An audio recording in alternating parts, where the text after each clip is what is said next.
What's happening, people? It's the homie Smitster 400 coming at you straight off the Ave, and this is Smitster Reacts. Shout out to all the subscribers. How you doing? Welcome back. We up in here, and if you made it to this video, go ahead, give us a like and subscribe, man. New content daily. So check it, man. I don't know if y'all saw, but the homie Judge Joe Brown, he been going crazy on Art of Dialogue lately, man. He been going pretty wild. And you know, he got some choice words about several people. And look, I ain't really one for speaking on the dead. You feel what I'm saying? This man on here going in on Tina Turner, and I'm like, you know what? That's wild.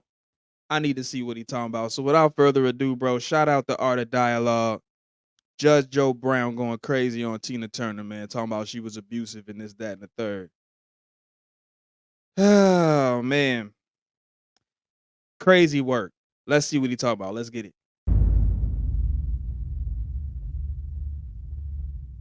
Tina Turner, what was your issue with her? You call her a witch? Yeah. I'll tell you why. See, I was defending Ike. Why was I defending Ike? Because when I was in 6th grade, 5th grade, 7th grade, junior high school in South Central LA, me and my homeboys, we'd go play at the playground or something, and Ike would drive by in his Rolls Royce with his homeboy. He'd stop. He'd go get his homeboy to go get hamburgers and fries. He'd sit there and talk to us for 2 hours, tell us to be drug-free, stay in school, keep your stuff together. He'd talk to us about the problems we were having. You know, he was always a nice guy. And then Tina had a matching Rolls Royce. The windows are tinted. If you wave at Ike, he'd roll the window down and smile at you, stop and talk. Unless he'd say, I'm busy, guys, you know, like, I'll be back. You know, how long you gonna be here? You know, and he'd come back, just like you said. Tina would start calling you greasy, black, pickaninny, she didn't give you permission to talk to her. Like, damn. You know, she called you all kinds of bad things. And this isn't one or two instances, because Ike, you know, he was out there doing what people are supposed to do about uplifting the community. You talk about the young men out there that need some guidance. Ike was always out there telling us to be straight, stay in school, work hard, and it's all about your mind, not how much you can hustle. What are you doing to make a difference? And we saw him get brutalized by that woman, get hit with objects and stuff. It ain't like, you know, like we're looking like, damn, did you see how she hit him with that thing? I know that hurt. Now, it isn't that he wouldn't hit back, but we always saw her started. And she had a horrible attitude. And then finally, the last time I saw this, I'm standing about less than the distance from here to this wall in the room, standing in line at Vaughn's Market on Crenshaw, right at the railroad tracks. Off the rip, as he's describing where he's at and where he's standing and all this ish like that, it's like he's reminiscing, and these are very vivid, you know, vivid memories of it. Because, you know, when you a child, bro, certain things you're gonna cling on to. So like these are things that he vividly remembers. You feel me? That's just an observation I'm making. Like his disdain for her is clearly some personal ish off the rip. I was in college, and there was some young ladies who were attending my former high school, Dorsey High, and they had on the sweatshirts. And Tina was about 4 people up in the line, and it was 4 of these young girls, and they were whispering, is that Tina Turner? Oh my God, it is, it is. So one of them got enough nerve to say, Miss Tina, may I speak? She called her a bitch and said, oh, I didn't give you permission to talk to me. I'll slap the black off of you. Don't you dare talk to me without my permission. And the girls started crying. I said, damn. So he's saying Miss Tina Turner was a diva. Okay. Okay. Rest in peace, Tina Turner. No disrespect to her or her family, you know what I'm saying? May she rest in peace. But that's wild, man. That's crazy. I mean, you know how they say Mariah Carey, excuse me, Mariah Carey, excuse me, Mariah Carey allegedly was the same way. You feel me? I had something in my throat, bro. Y'all gotta excuse me. But anyway, let's continue. So, I mean, when they had that stuff like what love got to do with it, and they put all that stuff out, I said, damn, man, that's cold the way they doing the brother. And he had 2 cases in my court. We did real live arbitration under California Supreme Court's blessing. You know, we're doing real contract arbitration. You know what the 2 cases he had were? He and his wife, they had a trust fund that they set up. And out of the fund, they were paying for women to escape abuseful spouses and boyfriends. If they left, it was a gift. If they went back twice, it was a loan. So they're in there getting the money back as a loan because the particular women in question went back to the abusing boyfriend or former spouse. So that's what they were doing. It's not that, you know, there wasn't violence on both sides, but if you grew up in LA, my generation, you know, Ike was a good guy. He did that kind of stuff that we tell artists, you know, you need to go back there and start straightening these boys out, talk to them, counsel them, you know, tell them what time life is. So we saw what happened. So that's why I said what I said. It wasn't particularly being vicious to her. It's just like Ike talked to me, by the way, after the episodes aired and he could talk under FCC guidelines. I ran into him at a place called Spago's.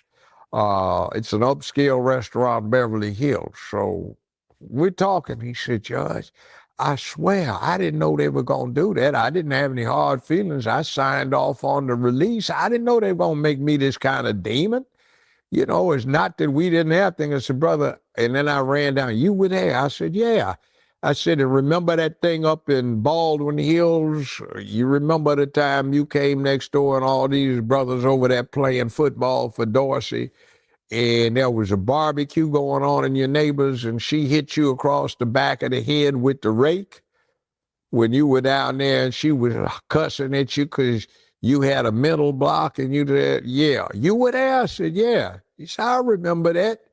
Said, now you chased her down the street afterwards, throwing Coke bottles at her, but she whacked the devil out of you with that rake. You know, but I'm a just man. I couldn't let that go unaddressed where you made this guy that was a hero to so many young men because he talked to us, you know, badmouth him, and he's dead, not here to defend himself. See, it's like, and then I give you comment. And in that sense, it came around for a circle, right? Because here we are. He on this program. He's saying what he's saying about her. She not here to defend herself. So that definitely came for a circle. Crazy. Context too. You run into a long time ago. You run into somebody. Hey man, what you doing? Oh man, I'm a barber, man. I got it together. Hey man, congratulations. You know, it was marginal coming out of John Muir Junior High School, man, on Vermont and 62nd in L.A. Brother, yeah, man, it was awful. Yeah, you made it. Yeah, man, I'm so glad. You know what helped me? And this is before this stuff even came an issue. Ike, man, you remember Ike? We used to come talk to us? Yeah. That helped you too? Yeah, man, it kept me some focus, man. And I'd every time I'd start drifting, I'd be listening to Ike in my head about stay straight, man. So I said, yeah, I'm a barber, man. So I've gone and got my college degree, used my barber earnings to pay for my education, man. It's some, yeah, man, I thank that, brother. And this is long time before I had that show, you know, but you know, you get these stories. So just out of righteousness, you can't let that somebody be turned into a demon that has a whole lot to be said about what he did to help.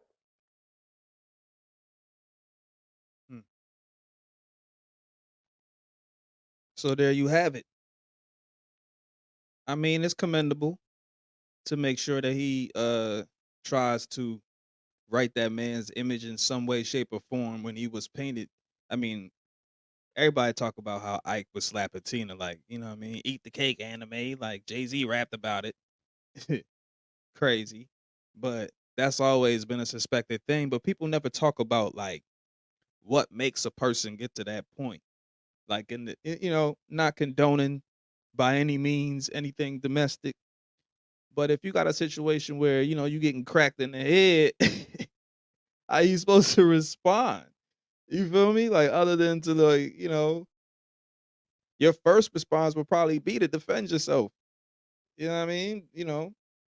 Cooler heads can prevail, but I mean, he's saying he allegedly witnessed her hit him with a rake, and then he did what he did afterwards. Notice he put that in there, but things happened to initiate, the alleged Ike Turner beatings and whatnot that was going on. Allegedly, you feel what I'm saying?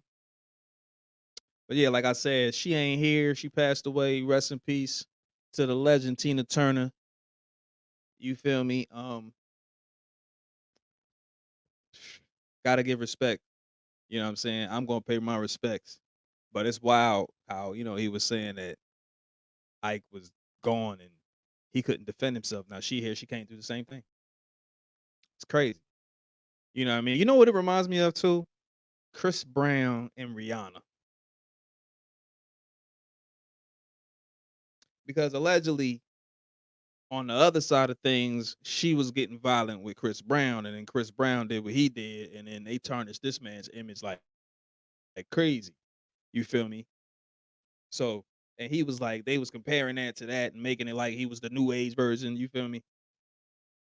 So, but there's always two sides to a coin. You know what I'm saying? If you made it to this point of the video, go ahead, give us a like and subscribe. Shout out to the subscribers. We appreciate y'all. Go ahead, share the page. You feel me? Like the videos, the lives. We've been slacking. It's just been life, man. Life, life's going to do what it do. I'm going to hold it down on my end. If my people's got things going on, they got things going on. I got to keep this ship sailing. You feel me? Yeah. So that's what I'm finna do, man. Smitster Reacts. Finna hold it down till we get the lives back popping. Might have to do some pre-records, whatever we got to do to get this thing rolling and make it, you know what I'm saying, a straight off the Ave thing. Cause it's about my fam. Salute Mr. Dubbins. Salute Zenfinite. You know what I mean? We out here, bro. So yeah. The homie Mr. 400. This has been Smitster Reacts. Thanks for tuning in. Y'all have a good one. Owie.